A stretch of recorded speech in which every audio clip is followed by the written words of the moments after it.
Эмки сөз областық мечиттин казысы Алмаз ажыга беребиз. Мээримдүү жана ырайымдуу Алланын ысы менен баштаймын. Урматтуу аталар, урматтуу агалар, урматтуу калайык калк. Мына бүгүн баардык ушул жерге эмне максат менен келгенибизди жакшы билебиз. Мына бул жашоодон бирөөнүн атасы болгон, бирөөнүн агасы болгон, бирөөнүн чоң ата, чоң эне таята болгон бир адамды акырса бузат үчүн келип отурабыз. Атабыз чындыгында акыркы жылдардагы мына союз тарагандан кийин ислам динине көптөгөн эмгектерин кылган. Ал туурасында дагы мына бул айылга белгилүү болгон ошол мезгилдердеги мечит жок мезгилдерде жаркыраган мечиттерди салып, жол салдырып, көпүрө салдырып деген мына ахиретке даярдык иштерин мына ошол мезгилде баштаган. Мындай жерде ар бир инсан бул жашоодо баарыбыз келебиз, жетебиз. Бирок ошол жашоодо кайрымдуу иштерди, элге үлгү иштерди калтырып кетиш ар бир инсандын колунан келе бербейт экен. Мына ошондой иштин көп адамдарга кыла турган үлгү иштердин көп ушул ажыкебиз калтырып кетти. Ажыкебиздин баардык жактары жакшы эле. Бул жерге бул келгендин баардыгыбыз ошол кишинин жакшы жактан эскерип турабыз. Демек жакшы деп турсак, Алла Таала да жакшы кабыл алып, сөз түрдө иншалла насип кылса, Алла Таала бейиштен насип кылат. Ажыкебиз чындыгында бир гана дин жагы эмес, жогорудагы өмүрбаяны кыска айтып өттү. Бул ай санагындагы эсептеп жүргөн качан орозо болот, туура келеби, туура эмес келеби, мына канча жылдан бери да ушундай өзүнүн эмгектерин дагы иш жүзүндө ашып жүргөн киши болчу. Эми атабыз албетте ушунча жашка жашады. Алла ахиреттен иман берсин. Алла Таала Кур'ан-ы Каримде «Инна лиллахи ва инна илейхи раджиун». Чындыгында силердин араңардан эң жакын адамдарды алам дейт. Ал бирөөнүн атасы, бирөөнүн энеси, бирөөнүн бир тууганы жана башкалар. Мына бир гана адам эмес, анын сыртында дагы жаратылыш кырсыктары, суу ташкындары болобу, өрт болобу, мөндүр болобу, суук болобу, мунун баардыгы бул кырсык. Ошо кырсык келген мезгилде, жоготуу болгон мезгилде тилекке каршы биздин колубуздан эч нерсе келбейт экен. Эч нерсе келбейт. Ыйлайбыз, ордун жоктойбуз. Бирок бир гана Алла аятты эстеп, биз баарыбыз Алла үчүнбүз, Аллага кайтуучубуз деп сабыр кыла турган болсок, аркасында эки жакшылык бар дейт. Эки мээримдүү ырайым жакшылык бар дейт. Мен айтарым, ушу атабыздын аркасына алган жанакы балдар, уул кыздарына, небере чөбөлөрүнө, жалпы ген элге Алланын сабырдыгын тилеймин. Алла Таала Кур'ан-ы Каримде «Инналлаха ма'ас сабирин», мен сабырлык адамдар менен биргем дейт. Баарыңыздарга Алланын сабырын тилейбиз. Атабыздын жаткан жери жайлуу болсун. Алла Таала ахирет бейиштик кылгандар болсун. Рахмат. Эндиги сөздү коомдук ишмер Адахан Кимсанбаевич Мадымаровго беребиз.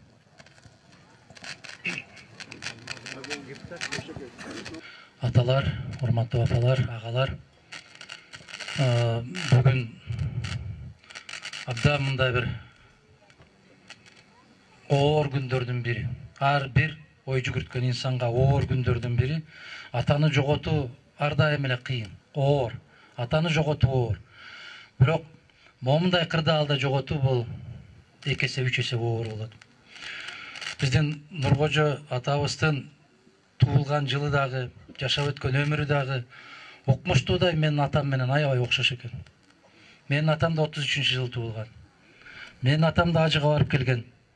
Менин атам да акыл эс тарткандан баштап акыркы күнүнө чейин намаздын таштабаган киши. Окшоштугуну эмнеге айтып отурам мен?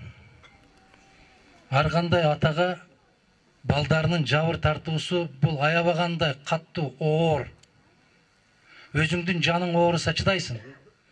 Балаң баратып мүдүрүлүп кулап кетсе, жүрөгүң оозуңа кептеле калган учур болот. Мына ушундай аябагандай оор сыноолорду өткөрдү. Азыр областыбыздын казысы айтып өткөндөй, Аллах Таала жакшы көргөн инсанына сыноолорду берет экен. Карап көрсөңүздөр, Курандагы аталган бардык пайгамбарлар аябагандай каттуу азаптарды чегишти. Оор сыноолордон өтүштү. Сүйгөн пендесини ушундай кылып сынайт экен. Мына Садырдын башына түшкөн оор мүшкүл ишти, неберелеринин, балдарынын башына түшкөн оор мүшкүл иштерин көргөндө, мына ол көз карандысыз маалымат каражаттарынын өкүлдөрүнө ыраазычылык билдирем. Ушулар чагылдырып туруп атты Нуркожо атабыздын ушунчалык сабырдуулугуна. Оозунан бир жаман сөз чыккан жок. Оозунан бир каттуу сөз чыккан жок. Көзүнөн бир каар төгүлгөн жок. Бул деген аябагандай чоң сабырдуулук. Бул үлгү боло турган сабырдуулук. Себеп биздин ушул Нуркожо атабыз билген болуш керек. Ар кандай жамандыктын артында жакшылык бар. Ар кандай караңгылыктын аркасынан бир жарыктык бар. Мына баласынын дагы сабыр деп койгону сабыр. Сабыр, садыр. Керемет аттарды койгон. Азыркылардай болуп Марсель, Эрлан, Тельман деген аттардан алысыраак болуп, Нукура биздин ата бабаларыбыз нарктап, барктап келген улуу аттарды койгондугу бул атабыздын шарият, ислам дүнүйөсүнөн чоң кабары бар экенинен белги берет. Бул жерде айтып өттү, ушул биздин айылыбызда Кең сууда мечит жок мезгилде ушул демилге көтөрүп мечит курду деп. Бул дүнүйөдө мечит курган кишиге Аллах Таала ахиреттик түбөлүктүү дүнүйөдө бир керемет чоң сарай курат дейт. Иншалла ошондой болгон болсун. Ошондой болгон болсун. Бул дүнүйөдө мечит куруп койгон кишини ахиретине түбөлүктүү жайын куруп коюптур деген жакшы сөздөр бар. Иншалла ошондой болгон болсун. Жүрөгүн ушунчалык агарткан болгон болсун. Ар бир кармаган орозосун Аллах кабыл кылган болсун. Тилеген тилектерин кабыл кылган болсун. Балдарына, неберелерине, мына 38 небереси бар деп атат. Чеберелерине берген баталарын Аллах кабыл кылган болсун. Мына ол дүнүйөдө көргөн азап бул бир тыйынга татыбаган азап бул. Чыдаган кишиге, акыреттин бар экендигин билген кишиге, акыретте бир рахат бар экендигине ынанып, үмүт менен жашаган кишиге бул дүнүйөнүн сыноосу эч нерсеге турбайт. Карап көрүңүздөр, мына Аюп алейхиссалам пайгамбарды не деп сынабады? Эң жакшы көргөн сабырдуу пайгамбарын не деп сынабады? Бир заматта бүтүндөй балдарынан айырды. Бир көз ачып жумганча заматта. Ошондо дагы сабырдуулук менен жалгыз Аллага таянып гана, Аллага ишенип гана акыр аягында бир керемет дүнүйөгө жетишти. Мен үмүт кылгым келет. Мына бүгүн балдарынын, неберелеринин тартып аткан азаптарынын баары эртеңки күндө жарык күн чыгып, ошолордун баары рахатка айланат деген ишенимим бар, Кудай кааласа. Жаткан жери жайлуу болгон болсун. Ар бир берген ихсандары ахиреттеги азаптарга тосмо болуп турган болсун. Окуган намаздары, окуган Курандары караңгы дүйнөдө жарык чачып турган бир керемет акыретте көмөк тие турган иш-чаралардан болгон болсун. Биздин Нуркожо атабыздын ар бир каалаган тилектери, берген баталары ошол жерде турган эли журтка, бүтүндөй биздин мамлекетибизге буйрган болсун, жакшылык болсун, Аллах акыретин берсин. Баарыбыздын башыбызда бар. Баарыбыз кетебиз бир күн.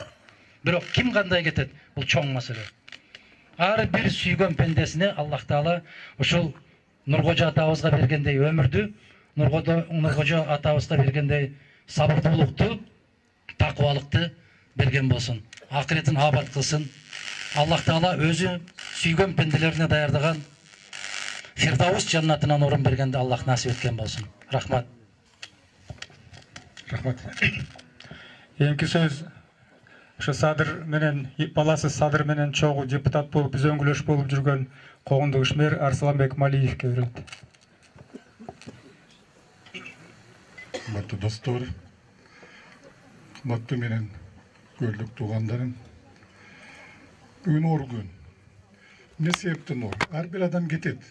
Бирок оордугу бүгүн ошол өзүңөр билесиздер, менин чогуу иштеп жүргөн иним Садыр абакта болгону менен абдан оор болуп атат. Мындай күн эч кимге башына келбесин деп каалайт элем. Себеби ошол Нургочо атабыз 11 баласын чоңойтуп, чөчөйтүп, жакшы билим берип, жакшы тарбия берип, Садыр болсо, жогорку кеңеште депутат болуп, андан кийин чоң жумуштарда, кызматтарда иштеп, бирок чындык айткан үчүн бүгүн кордук көлүп атат. Чындык дегенге эч качан бийликке каршы болсо, бийлик чыдабайт экен да. Ошон үчүн биз эл, качан эл болобуз? Эгерде көбүрөөк ар бирөөбүз ар дайым чындыкты айтып жүрсөк, адилеттүүлүктү тилеп жүрсөк, адилеттүүлүк жормойон жүрсөк, бириз менен болгон жерде айткан сөздү айта турган маалда айтып турсак, ошондо гана биз эл болобуз, ошондо гана биз алдыга карай жылабыз деген сөз. Эми Нургожо атабызга жаткан жери жайлуу болсун, топурагы толкоо болсун. Ушу жерде келген бүт элге дагы мен каалайт элем ушул өлүмдөн алысыраак бололук. Канчалык болсо дагы. Нургожо атабыз эгерде 100ге чыкса биз мактанат элек. Айыл мактанат эле, көл мактанат эле, кыргыз эли мактанат эле. Ушунчалык бизде адамдар көп жашайт депчи. Кош болуңуз ата. Рахмат.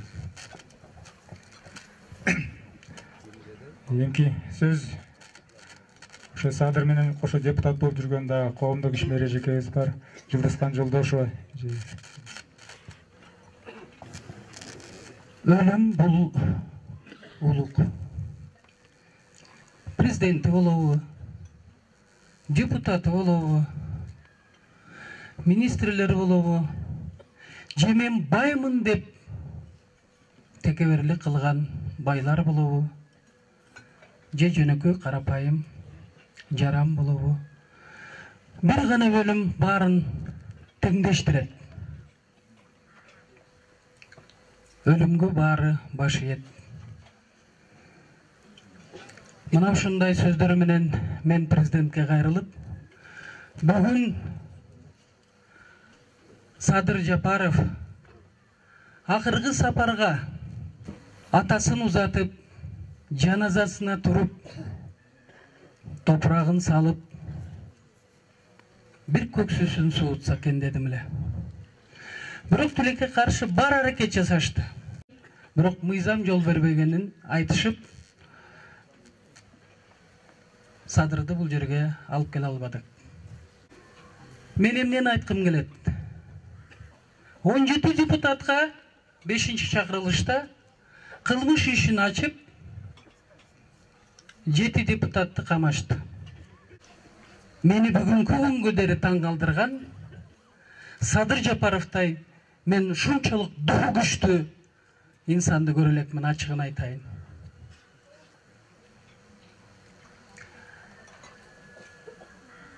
Анын кайраты, анын күчү, анын духу, ел мамлекет деп Кумтөр маселесинде позициясын бербей принципалдуу турганы дайыма сый урматка татыктуу. Урматтуу көлдүк туугандар, Ысык көл ушунчалык бир касиеттүү жер, ошону менен бирге алтыны бар экен.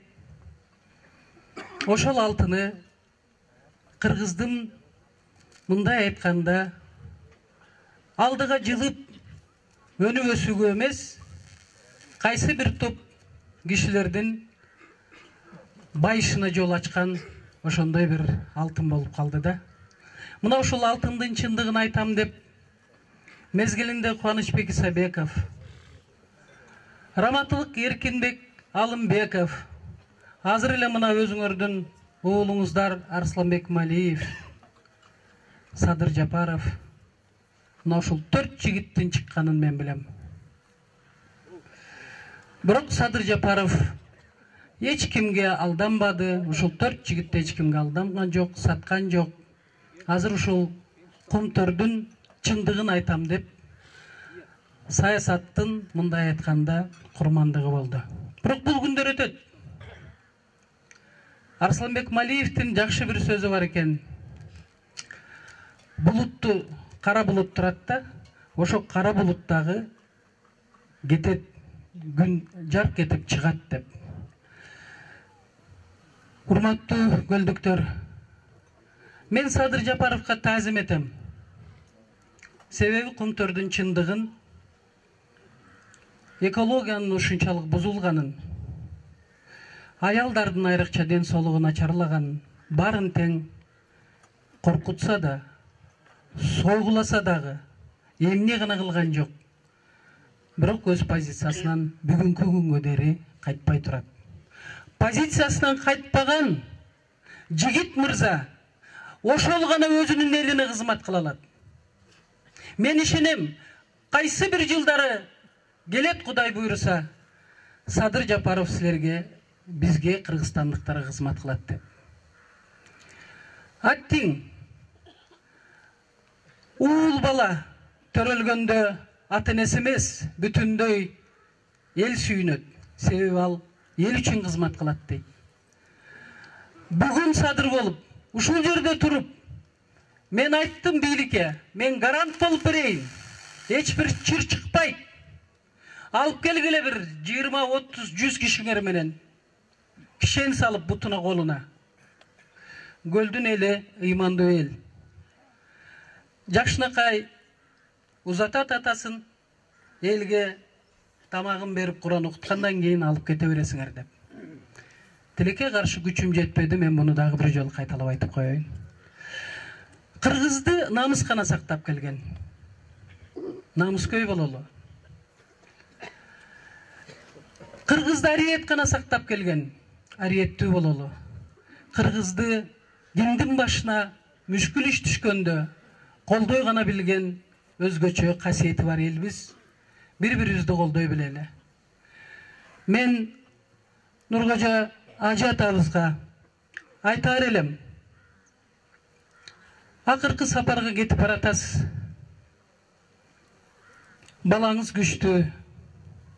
Мен мындай дагы бир жолу айтып коеюн, эрки күчтүү саясатчыны көрө элекмин.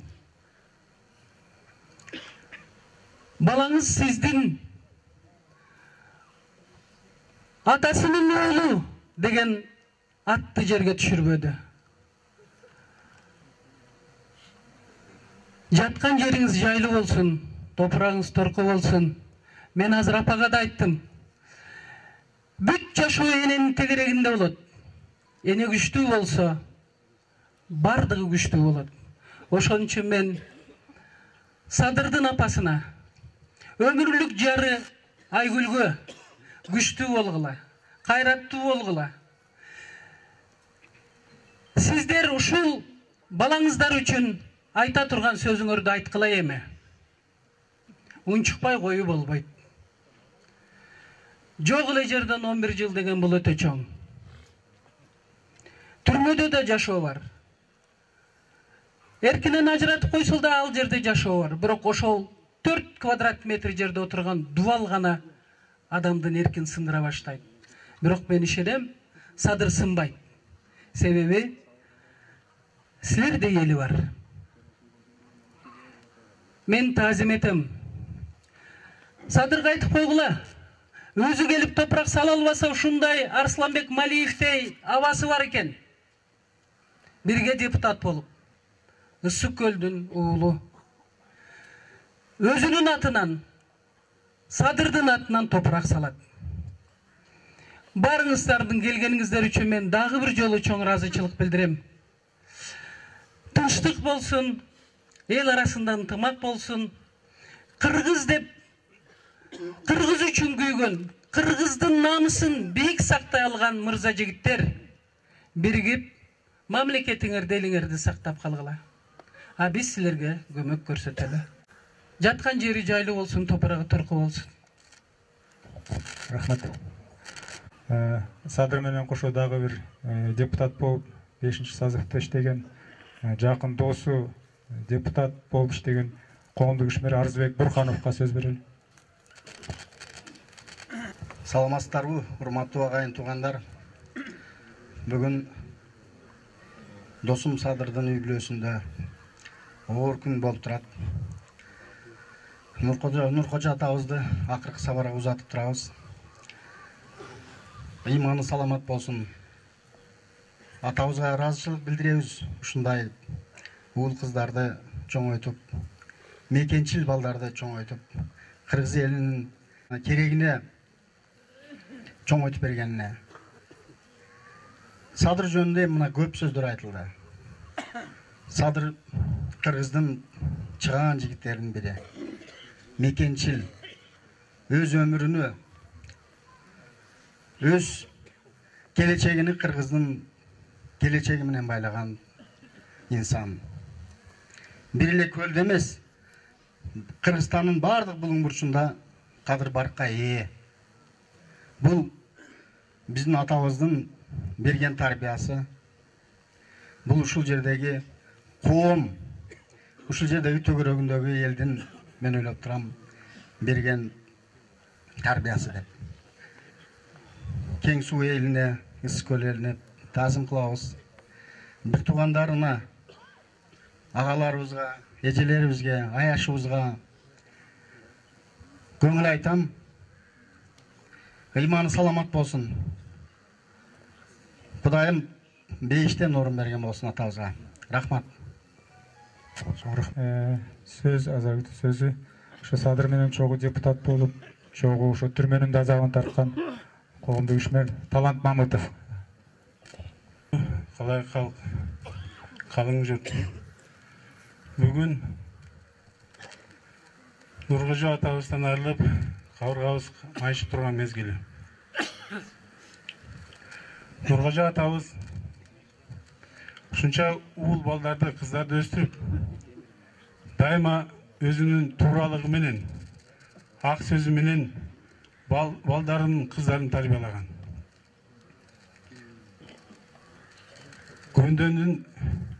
Көңүлдүн гүлүн боёгон, көдөндүн көзүн арчыган, басарга жол тапкан, айтарга сөз тапкан, биздин акылман сыйлаган атабыз эле.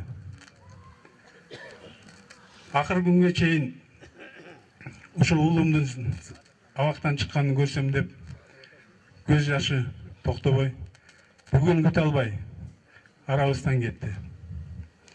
Кече күнү катуу эле аракет кылдык, колубуздан келген ишти жасадык. Бирок бийлик Садыр агабызды атасын коштошууга алып келбеди. Мына бүгүнкү күндүн адамгерчиликтин жүзү. Аргабыз жок, ушул жерде чогулуп отурабыз. Бул дагы Кудайдын айтканы, биз эч нерсе кыла албайбыз. Бирок Нургожа атабыз өткөн жок. Нургожа атабыздын аркасында уул кыздары калды. Тарбиялаган балдары калды. Мекенчил инсандарды тарбиялаган, эл үчүн, жер үчүн кызмат кыла турган, көп элге жакшылык кыла турган инсандар калды.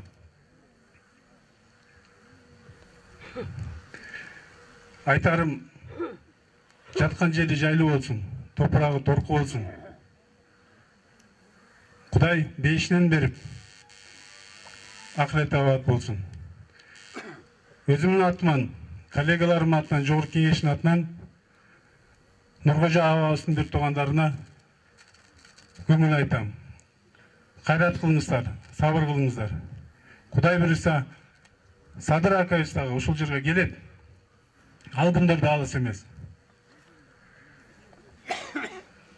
Бирок ушул атабыздын акыркы сапарга узатысына келсе да болот эле. Ачышканы ушул жер болуп атат.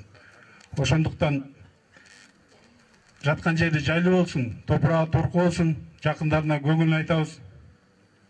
Иманы саламат болсун. Рахмат.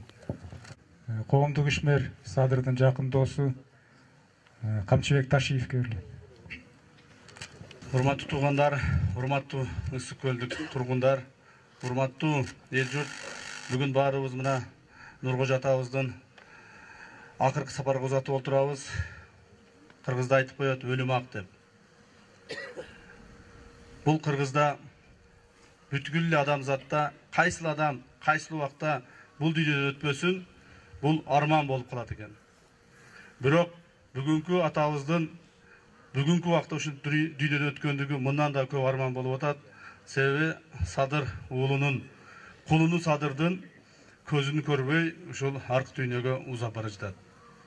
Эми атабыз өзү акылман, китеп жазган, ыр жазган, ар түрдүү тармактардагы, бул философиялык тармактардагы, кыргыздын санжыра тармагындагы, мамлекеттин өсүп өнүгүү тармагындагы ар түрдүү багыттагы китептерге шык койгон, ушунчалык илимдүү, билимдүү киши болгон. Биз ушул кишинин алдына таазим этебиз. Атабыздын жаткан жери жайлуу болсун, топурагы торко болсун. Урматтуу туугандары, урматтуу эл журт, баарыңыздарга көңүл айтабыз. Арт кайырлуу болсун. Нуркожого өмүр бою намазын үзбөй, орозо кармап, ажылык сапарга барып, андан кийин да көп жылдар бою ошол областтык казыятта кызматташып иштеп жүрдү. Ошол жакын иштешип жүргөн адамдардын атынан Султан Кожо ажыга сөз берелик. Assalomu alaykum bir tug'anlar. Jogordagi kishilar aytganday bugun og'ir kishine qayg'uli kun bo'lib turadi. Xudoy jengildesin buni endi. Bizning taqdirga hech kim bunday qarshilik qila olmaymiz. Kim o'tmagan dunyodan, payg'ambar patish o'tgan dunyo. Barimiz o'tamiz. Biroq shu mezgil serekdan aqib balasiginday bo'lib atganda kishine qiyinchilik bo'ldi deymiz. Endi bu kishi menen men 70-yıldan beri şu mescitlerde namaz okup birge жүрүп birge turdum. Şu imandı kalız tüz, biröөнү maktap jaktap ийбеген, biröөнү mınday gençiligini aytıp artından süйлөбөгөн şunday tüz kalız adam bolчу. Namazda birge bolduk. Mescitlerde de birge iштеп kaldık. Kuday yolundagı jumuşlarga da şunday berilgen adamdan aytıp öttüңүздөр go mescit sal dep. Mescit emes, mescitke bir mugurup koygonda soğuk bolot. Küllü şeyhin aksayn atıp imamım dep atpayбы. Bul dünyödön emne jakşılık jamandığındı zulmatul kavurga ala geçesin. Kanday türdögü jakşılık bolsa da özü menen, kanday türdögü gençilik bolsa da özü menen. Bizdin rayondan birinci ajılışı kişi boldu. Hem namaz okkanlar köp boldu. Bizdin rayonda uşul hatim okkan, mınday çoğun alım moldakelerden bir 25'i var boldu. Hazır bari bitti. Bana aksakallarımızın hazır en akırkısın bulup 95 yaşında Cüsekeni uzattık. Bana takdir degen uşul, bu azık evizdagi uşul bir çeti oğru bassa da şu balasının kaygısı koşulup ketti okşoyt. Kırgızın sözünü bilesizler. Kepin giygenden tüngülüp kalar, kevinek giyse gelettir. Gelet de balası, Kuday bir samançılık bolsa. Kalıstığı da tüz muday joyulup jogolup ketpese, al bolup gelet bir günü. Jankı kişiler aytıp atkanda işteyt. Mana biz emne kılabız? Muna jakşı janazaga turup, darat menen kusul menen janazaga turup, biz ajikege ahiret baylığını tileylik. İmandı boruşunu tileylik. Kavrazdan saktap, kıyamatda beyişte boruşunu tilesek bolot. Adam kalgan turmuştagı mına o basıp yürgön işler jüre var orduna gelir. Adam balası oңдой albasa, jaratkan Allah özü oңdойт. Ошондуктан барлыгыңыздарды şu janazaga jakşı turup, kusul darat menen şu kişiге ahiret baylığını bersin dep uzatalık. Rahmat. Мекенчил партиясынын активдүү мүчөсү Улан Жээналиевке. Улан. Саламатсыздарбы, урматтуу мекендештер. Мына бүгүн бардык эле кыргыз эли бүгүнкү күндө өтө оор кайгыруу менен кабыл алып жатабыз да. Ошолордун ичинен мына Мекенчил партиясы өзгөчө ушундай бир кайгырып турат.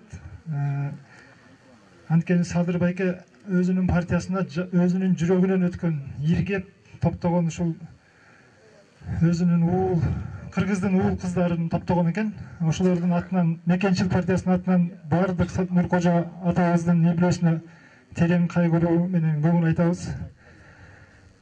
Алыс жактан бүткүл дүйнөдө тарап кеткен кыргыз мигранттары ошол Мекенчил партиясында басымдуу мүчө. Ошолордун бардыгы ошо сиздерге өздөрүнүн терең кайгыруусун айтып жиберишти сиздерге. Биз Мекенчил партиясы эмнеге бүгүн өтө катуу кайгыруу менен кабыл алып жатабыз? Анткени биздин лидерибиз Садыр Жапаров Нуркожоевич бүгүн өзүнүн атасы Нуркожо атабызга ошо топурагын сала албай калды. Бизге бул абдан катуу тийди. биз бул нерсени эч кандай рамканын ичинде, бир дагы мыйзамдын ичинде көрбөй турабыз, кабыл ала албайбыз бул нерсени. Эми канткенде да Алланын буйругу экен, элимден эч ким качып кутула албайт.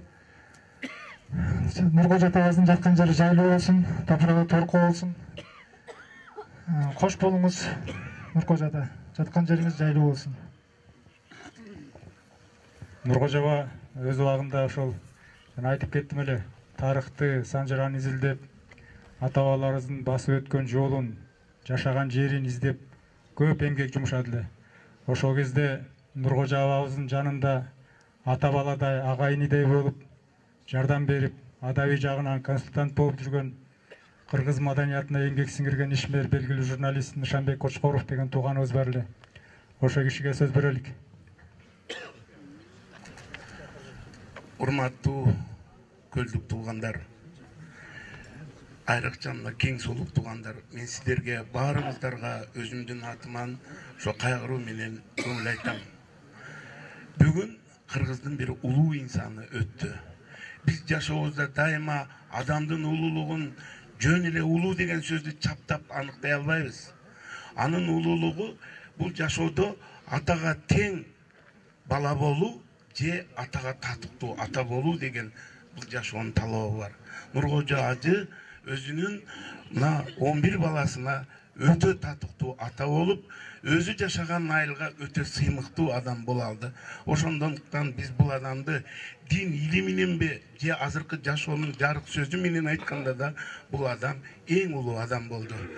Мен өзүм жашоодо туугандар илимдин кандидатын, 2-ден 3-төн диплому бар адамдарды, 4 жолдон депутат болгондорду өтө билимсиздерди көп көрдүм да. А Нуркожо ажы 4-эле класс болду дагы, ошондой адамдардын миңдегенинен өйдө билимин көрсөттү.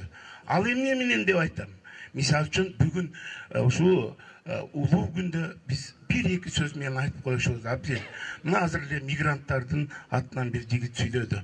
Ушул Нуркожо ажы баласы депутат кезинде мени ээрчитип алып, могу Кытайга барып, Көктерек элинин айылдарынын элин көрсөтүп, кантип ушуну Кыргызстанга апарабыз деп кайра келип, Садырга ушуну мыйзам жолун таппайсыңбы деп айткандар эсимде.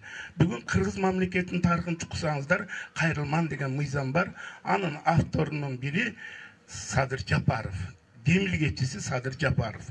А Садыр Жапаровду ушундай мыйзам кабыл алып, чет элде бозоргон, муңканган канча кыргызды эл жерге алып келели деген Нуркожо ажы эле. Нуркожо ажынын айтып түгөткүс ушунчалык улуу иштери, балдарына жасаган мисалдары жашообузда калды. Мен Нуркожо ажы менен кошулуп алып Кытайга, Казакстанга өзүнүн улуу атасы Бирназардын, Албайдын ушу жолдорун изилдеп, Садыр баш болуп барып, Казакстандын ар бир айылдарын көрүп, ушул жер Кыргыздын жери болгон эле деп Куран окуган учурларына күбө болдум. Анан эми айтайын дегеним, ушу Нуркожо ажы дин адамы болсо дагы мына жарыкчылыкка байланыштуу 2 китепти даярдады. Бирөөнүн аты Нуркожо деп мен өзүм койдум эле, экинчиси Кыргыздын сыры Санжыра деп. Мен өз көзүм менен көрдүм, ушу Нуркожо Албай улуу деген Бугу элиндеги эң чоң уруулардын бирин эң 1 жашар баласынан 90 абышкасына чейин аттарын санап киргизип, ошол элди бир өзүнчө тарыхты билүүгө, Көл элинин, Бугу элинин улуулугун билдирген Санжыра калтырды. Ким ушундай кылды? Бүгүн мына ушундай улуу эмгекчил адам каза болду.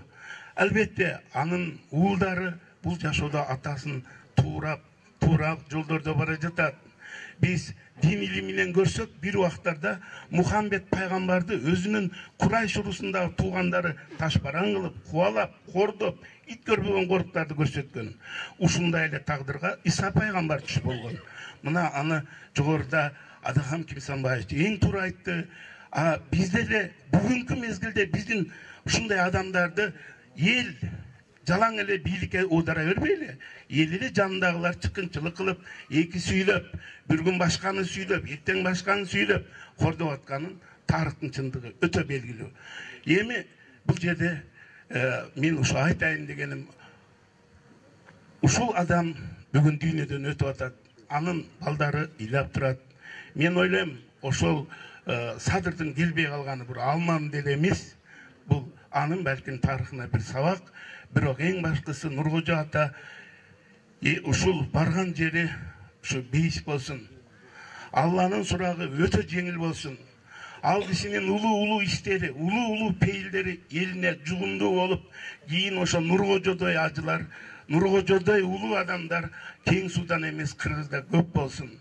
Ал эми ошо көп элдин арасында албетте уулдары аман болуп, Садырга окшогон, Сабырга окшогон, Окиге окшогон уулдар дагы Кыргызга кызмат кылган адамдардан болсун. Элибиз тынч болсун. Ушо Кудайдын бүгүнкү улуу күнүнө да шүгүр кылып, атыны улуу сапарына ынтымак менен узатып коелу. Эндиги сөздү ушу Нуркожо агабыздын жакшы санаалашы инилеринин бири Көлдүк тууганыбыз Мурат Жетимишбаевга берилет. Урматтуу бир туугандар, жараткандын эң бир оор мыйзамдарын бир ишке ашып, Нуркожо ата каза болуп, Аргастан кабыргабыз кайышып, Кыргызстандын баардык булуң бурчунан аза кайгысына чогулуп отурабыз. Арманымыз көп нерсени айтып атабыз. Кыргыз көчүн улайт деп баардык жерде жазылып турат. Азыр эле айтып кетти, мыйзам жол бербейт деп. Кыргыздын жазылбаган мыйзамы бар. Мусулманчылыктын жазылбаган мыйзамы бар. Азага келеткан адамдын жолун тозбойт. Баласын тембөө эле. Кырчылдашкан душмандын ордосуна бирөө каза болуп калса, ошол душман кылычын таштап коюп келип, аза кайгысына катышып, топурагын салып, Куранын окуп кайра кеткен. Кыргыз мыйзамы ушул. Кыргыз жолу ушул. Менин өкүнгөнүм ушундан тайып тургандыгыбыз. Эми Садыр Нуркожоевич келип топурак салбаса, Кыргызстандын булуң бурчунан миңдеген садыр келип топурак салып атат. Биздин азыркы аза кайгысындагы каниет кылганыбыз жалгыз ушул. Нуркожода менин атам менен үзөңгүлөштүргөн ыймандуу, бизге насаатын айткан жакшынакай аксакал эле. Мен да азыр ошол атамдын жолдошунан айрылып, атамдан айрылгандай болуп ушул жерде турам. Экөөбүз далай могу үйдө туруп алып, Каркырада Нуркожо ата менен далай санжыра чечишкенбиз. Урматтуу Нуркожо атанын бала бакыралары, интернет түйүндөрүн ачсаңар, бүткүл Кыргызстан дүкүлдөп жазып атат азыр. Баары сиздерге кайрат айтып атат. Баардык ушул баласына улук саат бергиле деди. Мына Жылдыз жолдошун азыр айтып кетти. Болгон күчүн салды. Бирок азыркы мыйзам жол бербейт деген шылтоо менен кала берди. Эмне дейбиз? Сөзүбүздүн акырында элге жаккан, журтка жаккан Нуркожо атабыз жерге жатсын.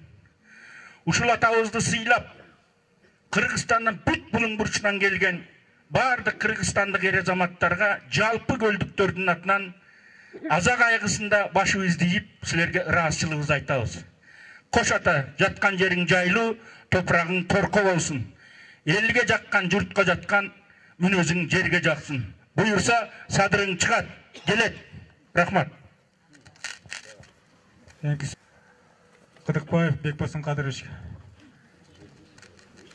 Өңгө жалган өлүм актайт. Мынакей Нуркожо тайке өтө акылдуу, кичипейил, бирөөгө жаманчылык кылбаган, билимдүү адам эле. Бул киши араб тилинде жазчу. Мына мен ушул киши бул жерде мен 90-чы жылдары ушул жерде бир топ жыл районду башкарып турдук, легендарлуу парламент депутат болдук. Мына ушул киши жекеле китеп жазбаштан ушул жерге тегермен салып, өзүңүздөр билесиздер, кең суу сартала ойлуктар туурабы? Мына ушул жерде унун тартып, элге жардам берип, андан тышкары багар көрөр жокторго көп жардам берип жүргөн киши. Анан эми бул киши жана 2 китепти жазып, бир акын айткан сөзү бар. Байлар өлсө артында 6 метр бөз калат, акындар өлсө артында 6 сөз калат деп. Бул киши өзү өлсө дагы бул кишинин жазып кеткен китеби, элге кылган эмгеги эч качан өлбөйт. Эң негизгиси ак ийлет сынбайт дейт. Садыр бирөөнөн бирдеме жеп, же болбосо бирөө үчүн күйүп жаткан жери жок. Бул кыргыз эл үчүн күйүп атат. Ак ийлет сынбайт дейт. Кудай буйрса эртең күнү жарык деп ушул эл журтуна кошулат деген ойдомун. Анткени бул кумтор үчүн, эл үчүн, элдин байлыгы үчүн өзүнүн жанын канчыгага байлап коюп, ушул убактылуу абакта жатат. Мунун баары убактылуу нерсе. Кудайым буйрса, Кудайымдын көзү түз болсо, мына эртең күнү келет. Эмемде дейбиз, урматтуу агай туугандар, мен как жээни катары, как мурунку ушул районун жетекчиси катары, баягы орустар айтып коет, друг признается в беде деп. Ансығандай могу жерде Садырдын башына, Сабырдын дөкүн окейлердин башында иш түшүп турган убактарда, мынакей ошол ишиңерди таштап коюп, чындыгында башка киши кайтыш болсо, bir айыл, bir район, bir область билип калышы мүмкүн. Нуркожо экени бүт Кыргызстан дүйнө жүзү азыр билип атат.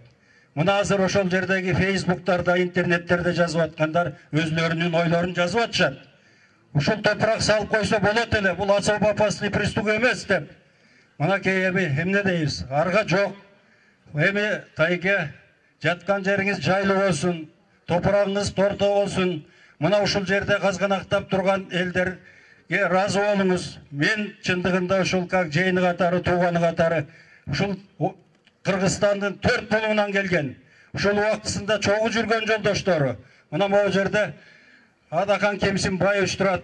Мына буякта депутаттар Мамытов турат, Ташиев турат, жана башка мынакей Бурханов, ушул жолдош Жылдызова турат. Мына ушуларда эмне жумуш жок дейсиң? Бул адамгерчилигинен ушул жерге келип, кайрат айтып топурак салып атканына чындыгында сиздерге таазим кылабыз. Эми эмне дейбиз? Жаткан жериңиз тайке жайлуу болсун, топурагыңыз торко болсун. Арбаңызда ушу бала бакыра небе чөйрөңүздү колдоңуз. Сизде бекер киши эмес. 11 бала 38 небере 9 чөйрө деген ар бир адамга бере бербейт. Ушул эмгегиси келип ушул топурак салып кайрат атканыңыздарга абдан чоң рахмат. Садырдын жактоочусу Сунов келип сөз. Урматтуу туугандар, мына ушул бүгүн ушул жерде 7 дубан, Кыргызстандын 7 дубанынан келген ел турат. Ушул жерде айтып коюуну туура деп таптым. Сиздер бүгүн кайгылуу күндесиздер. Биз үчүн 20 сентябрь 2017 жыл өтө кайгылуу күндүн башталышы болду. Ошол күн ушутка барып уккандан кийин мен Садыр Нуркожоевич жаткан СИЗО 1ге барып туруп, Садыр Нуркожоевичту ушул атасын акыркы сапарга узатуу үчүн уруксат бергиле деп кайрылдым. Алар биз чече албайбыз дегенден кийин жаза аткаруу мамлекеттик кызматынын төрагасы Талай Жапаровго арыз жазып, жазуу түрүндө кирип, анын колуна тапшырып, айтканымда ал киши биз да кыргызбыз, биз да билебиз салтты, баардык күч аракетибизди жумшайбыз, Садыр Нуркожоевич Кудай буйрса барат деген сөзүн берди. Бирок бир күндөн кийин мыйзам жол бербейт экен деп, мыйзамды бетке тутуп, биздин арызыбызды канааттандырбады. Мына ушул жерде айта кетейин. Садыр Нуркожоевичтин сотунда мен башынан аягына чейин болдум. Bir dalil tavıp бере алган жок. Bir факты, bir аргумент көрсөтүп бере алган жок. Анда алар мыйзамды каалагандай тепсеп, каалагандай тебелеп, өздөрүнүн ыңгайлуу өкүмүн чыгарышты. А бирок ушул оор күндө атасына bir тупурак салуу үчүн келгенде bir мыйзамды бетке тутушту. Эми Садыр Нуркожоевичке кирдим. Садыр Нуркожоевич келе албай калганына өкүнүп, бирок акыркы атасына болгон кайрылуусун айтып коюуну сураны. Нуркожо ата, Садыр уулуңуз сизди аябай жакшы көрөт. Кош болуңуз ата. Сиз үчүн атанын уулу деген сөздү жерге таштабай, уулуңуз дайыма сиздин атыңызды бийик көтөргөн Кыргыздын чыган уулу болуш үчүн өмүрүнүн акырына чейин кызмат кылат. Кош болуң ата. Ыйманыңыз саламаттуу болсун. Жаткан жериңиз жайлуу болсун. Уулуңуз Садырдын кош айтышкан акыркы сөзүн кабыл кылыңыз. Рахмат. Эми жыйынтыктоочу сөздү Нуркожо аганын бир тууган иниси Жапаров Жумакадырга берелик. Урматтуу агайын туугандар, урматтуу куда сөөктөр, урматтуу ушул Кыргызстандын ар кайсы бурчунан келген туугандар. мен айтайын дегенім, біз 7 туғанбыз. 7 туғандан 5 қыз, 2 еркек элек. Мына бүгін бұл еркегімізді жерге беріп атабыз. Ушу Нуркожо ажы мени баласындай кылып өстүрдү. Тарбиялады. Балдарың кандай тарбияласа, мени да ошондой тарбиялады. Жаманчылыкка эч кандай түрткөн жок. Жалаң жакшылыкты айтып жүрдү. Кенедейинен баштап мына өлгөнгө чейин оозунан Кудайды түшүрбөгөн адам, жана намазын түшүрбөгөн адам, орозосун кармаган адам эле, элге көп жакшылык кылган адам эле.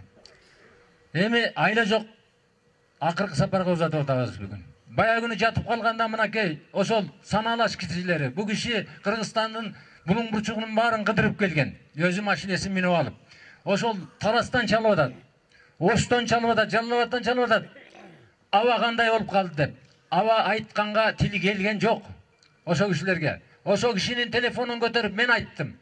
Абаңыз төшөктө болуп атат, акыбалы кичине оорураак. Бирок кайрат кылып туралы Кудай деп. Кудайдын колундабыз дедик. Мына ошо кишилерден мына арабызда ошол Оштон, Жалал-Абадтан, Таластан келген адамдар турат. Мынакей, буга Кудайга шүгүр дешибиз керек биз. Мына момунча элдин келгенине мен кубанып турам. Агам өлсө да кайгырсам дагы, анткени эли бар экен ушу сиздер окшогон. Журту бар экен сиздер окшогон. Рахмат келгениңиздерге. Эми эркектер могу жерден бүт жана казага туруп берсеңиздер, канчалык көп турсаңыздар, ошончолук менин абама сообу тиет. Кош, аба, жаткан жериң жайлуу болсун. Bir borum koş. Janazaga туруп бериңиздер. Шуну менен чыган инсан, кайрымдуу атабыз Жапаров Нуркожо ажынын акыркы сапарга узатуу азыр эми жабык деп жарыялабыз. Эркектер бардыңыздар келип аяка ушул жерге эле жаназага туруп берсеңиздер.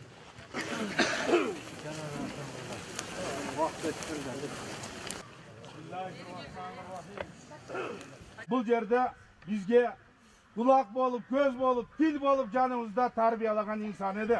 Al biz jaş elek, Allah razı bolgan bolsun. Bu insanlar bizge tüz tuğra jetkirip el aslında yüzübüzdü jer karatpastan jarık boluşka sebepçi bolgan insan. Aytıp otursa mına jakşılıklar bugünkü ajababızdı bu dünyadan öttü. Bирок bir kayradan жүз көрүшүү бар, урматтуу bir тугандар. Тозок менен бейиш болот. Allah Taala oşol jerde barыбызды beyişle bir kılgan bolsun.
بسم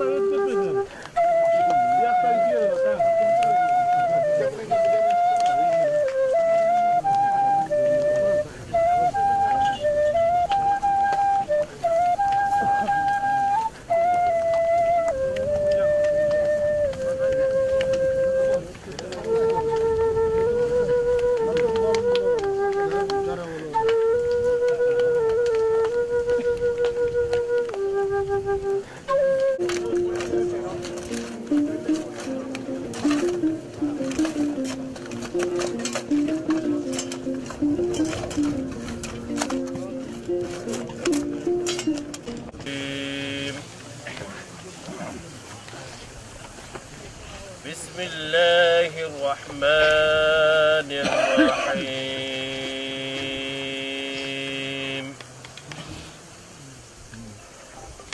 تبارك الذي بيده الملك وهو على كل شيء قدير الذي خلق الموت والحياة ليبلوكم أيكم أحسن عملا وهو العزيز الغفور الذي خلق 7 سماوات طباقا ما ترى في خلق الرحمن من تفاوت فارجع البصر هل ترى من فطور ثم ارجع البصر كرتين ينقلب إليك البصر خاسئا وهو حسير ولقد زينا السماء الدنيا بمصابيح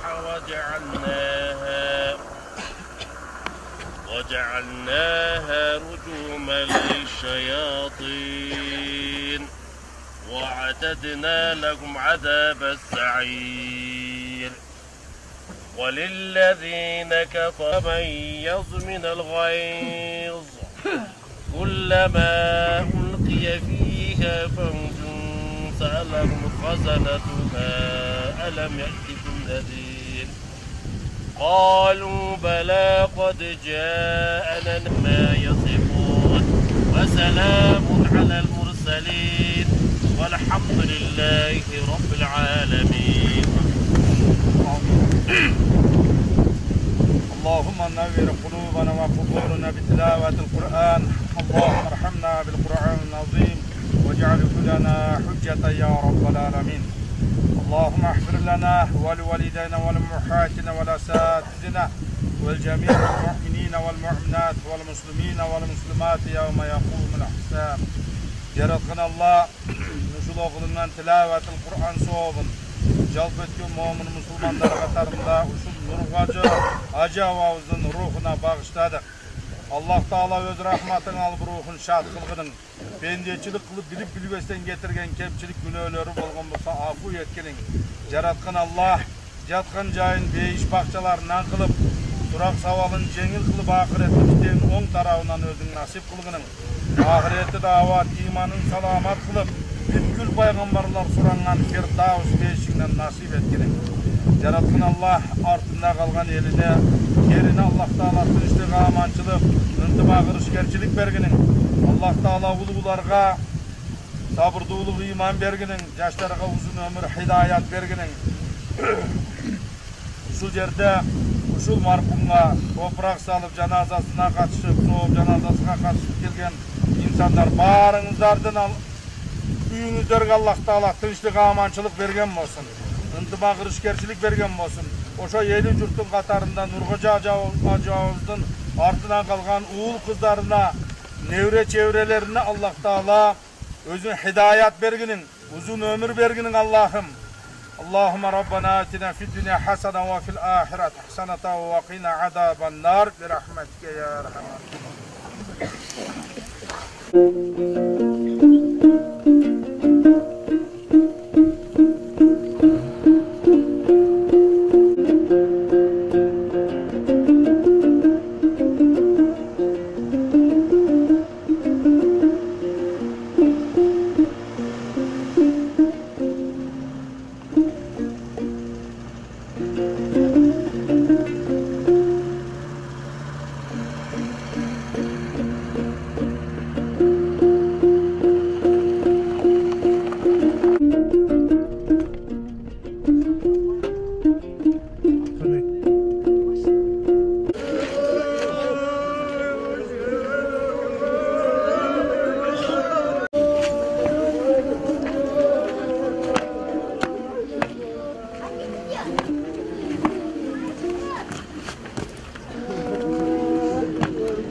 الحمد لله رب العالمين الرحمن الرحيم مالك يوم الدين إياك نعبد وإياك نستعين اهدنا الصراط المستقيم صراط الذين أنعمت عليهم غير المغضوب عليهم ولا الضالين.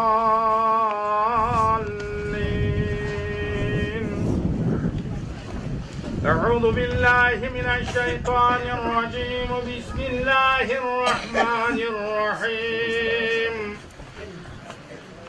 الرحمن علم القرآن خلق الإنسان علمه البيان الشمس والقمر بحسبان والنجم والشجر يسجدان والسماء رفعها ووضع الميزان وأقيموا الوزن بالقسط ولا تخسروا الميزان والأرض وضعها للأنام فيها فاكهة والنخل ذات الأكمام Amin. Elhamdülillah ve salatu ve selamu ala Resulillah. Cenab-ı Allah'ın özün görücü, bilücü, vursatsın.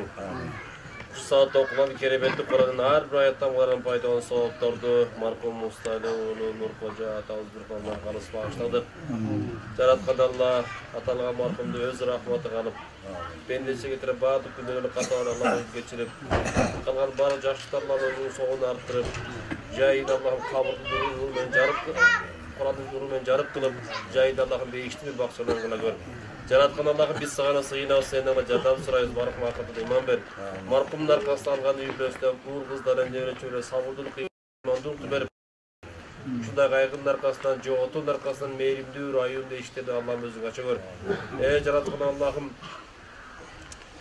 şu markumun arkasında algan ufaklarını, tukumları kıyamet güçeğin, tukumları uzun kılıp iman yolunda, kayrılık yolunda özün razı kullardan boşluğa nasip kılıp okuyan Kur'an'ın vatında el cübsü tınçılık belek ver Allah'ım arğandan belağısından doğrusun Kur'an'ın özün az kıl oşun qatarda da şu markumun arkasında vardır Yaxşıdan Allah'ımızın nasip kıla ver. Rabbana atina fid dunya hasana ve fil ahireti hasanatan ve qina azaban nar bi rahmetike ya.